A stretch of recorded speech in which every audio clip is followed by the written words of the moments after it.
भगवत गीता साक्षात भगवान की वाणी है। यह अर्जुन और भगवान श्री कृष्ण के बीच में हुआ दैवी संवाद है। ये संवाद आज से 5000 वर्ष पूर्व कुरुक्षेत्र नामक स्थान पर हुआ। भगवत गीता में जीवन के सभी महत्वपूर्ण प्रश्नों का उत्तर है, जैसे हम कौन हैं, भगवान कौन है, हमें कष्ट क्यों होते हैं, क्या पुनर्जन्म होता है, क्या अन्य ग्रहों पर जीवन है, हम कैसे इस जन्म और अगले जन्म में सुखी रह सकते हैं, हम कैसे भगवत धाम को जा सकते हैं। कोई पूछ सकता है कि कुरुक्षेत्र में हुए महान युद्ध जिसके दौरान भगवत गीता कही गई, उसका कारण क्या था। 5000 वर्ष पहले विचित्रवीर्य नामक एक महान राजा का देहांत हो गया। क्योंकि उसका बड़ा पुत्र धृतराष्ट्र जन्म से अंधा होने के कारण राज्यभार संभालने में असमर्थ था, अतः उसके छोटे भाई पांडु ने राज्य सिंहासन संभाला।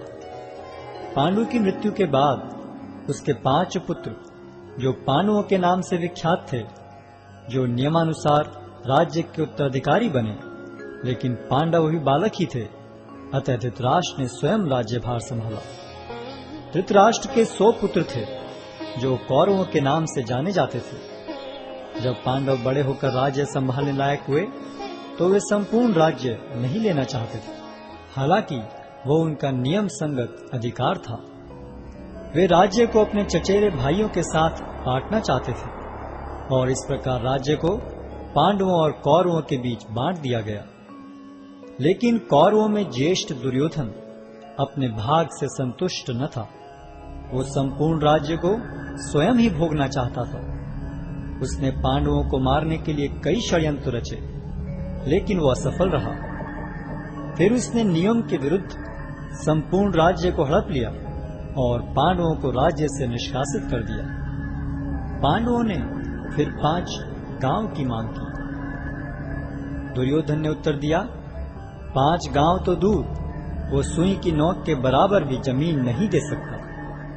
भगवान श्री कृष्ण ने जमीन के इस झगड़े को शांतिपूर्ण एवं अहिंसात्मक तरीके से सुलझाने का प्रस्ताव रखा, लेकिन दुर्योधन ने यह प्रस्ताव को अस्वीकार करते हुए पांडवों के प्रति युद्ध की घोषणा कर दी, और इस प्रकार महाभारत का महान युद्ध अवश्यंभावी हो गया। युद्ध की तैयारी में अर्जुन और दुर्योधन दोनों ही भगवान श्री कृष्ण के पास सहायता मांगने गए। भगवान श्री कृष्ण उनकी मदद मांगने को आए किसी भी व्यक्ति को नहीं ठुकराते थे, चाहे वह सज्जन हो या दुर्जन। भगवान श्री कृष्ण ने अपनी संपूर्ण सेना को एक ओर तथा स्वयं को मार्गदर्शक के रूप में दूसरी ओर देने का प्रस्ताव रखा। दुर्योधन ने भगवान श्री कृष्ण की सेना को चुना, जबकि अर्जुन भगवान को मार्गदर्शक के रूप में प्राप्त करने को उत्सुक था। इस प्रकार भगवान श्री कृष्ण अर्जुन के मार्गदर्शक तथा सारथी बने। युद्ध स्थल में अर्जुन एक दुविधा में पड़ गया कि वह अपने अधिकारों के लिए लड़े, जिसके लिए आवश्यक था अपने ही स्वजनों का वध, या युद्ध भूमि से पलायन कर दुष्ट दुर्योधन को राज्य पर शासन करने दे।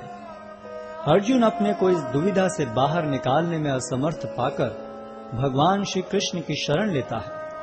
शरणागत आए अपने मित्र एवं भक्त अर्जुन को भगवान श्री कृष्ण भगवत गीता के दिव्य उपदेश द्वारा इस दुविधा से उबारते हैं, और श्रीमद् भगवत गीता के माध्यम से अर्जुन के ही समान अपनी शरण में आए सभी भक्तों का मार्ग प्रशस्त करते हैं।